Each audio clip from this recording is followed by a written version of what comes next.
ఏదైనా బాధలో ఉన్నప్పుడు, కోపంలో ఉన్నప్పుడు, ఫ్రస్ట్రేషన్‌లో ఉన్నప్పుడు, ఏ మహా అయితే ఏమైతుంది ప్రాణాలు పోతాయి అంతే గదా! ఏముంది ఎప్పటికైనా పోవాల్సిందే కదా! అని వేదాంతం మాటలు ఒకరికి చెప్పినప్పుడు చాలా బాగా అనిపిస్తాయి. కానీ అది పీకల మీదకొచ్చినప్పుడు, మన ఆరోగ్యం మనకు బాలేనప్పుడు అప్పుడు అర్థమవుతుంది ప్రాణం విలువేంటి? దాన్ని ఎలా కాపాడుకోవాలి?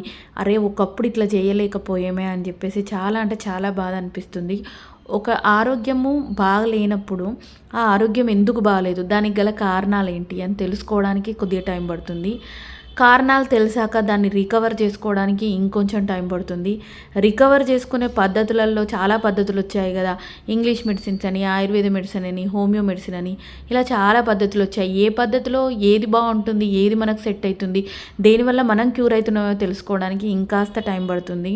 ఇదంతా టైం పట్టినా గూడా కొన్ని రోగాలకు మాత్రం నిజమంటే నిజంగా చెప్తున్నా, అనుభవంతో చెప్తున్నా, ఎన్ని మందులు వాడినా, ఎన్ని రకాల మెడిసిన్ తీసుకున్నా, ఎంత స్పెషలిస్ట్‌లని తీసుకున్నా గూడా మనకున్న స్ట్రెస్సు, డిప్రెషను, బాధ, రందితోటి మాత్రం ఎన్ని మందులు వాడినా మాత్రం అస్సలంటే అస్సలు తగ్గవండి. కాబట్టి మనసును ప్రశాంతంగా ఉంచుకోండి. దేని గురించి ఆలోచించొద్దు. ఏది ఎట్లా జరగాలని ఉంటే అట్లా జరుగుతుంది.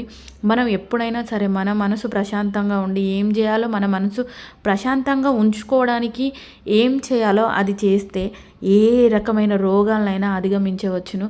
కాబట్టి దయచేసి మీ మనసుని అందరినీ ప్రశాంతంగా ఉంచుకొని మీ ఆరోగ్యాన్ని మీ వయసులో ఉన్న టైంలోనే కాపాడుకోండి. ఆరోగ్యాన్ని కాపాడుకోవడానికి కావాల్సిన చిట్కాలన్నిటిని పాటించండి.